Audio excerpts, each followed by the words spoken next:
দেশব্যাপী জঙ্গি নাটক সাজিয়ে তারা কারো অজানা নেই। এইসব মিথ্যা বাংলা ও কাল্পনিক নাটক একটা হলো 2000 সালে কালীপাড়া 72 কেজি বোমা মামলা 3 নং মামলা তারিখ 13/9/2000 ধারা হচ্ছে 121/121 121/120।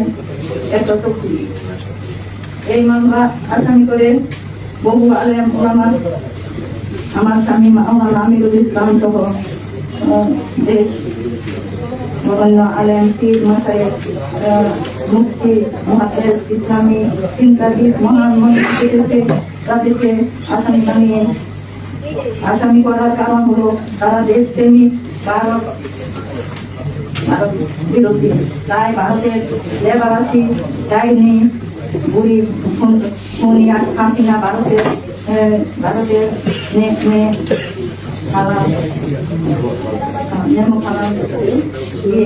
খারাপ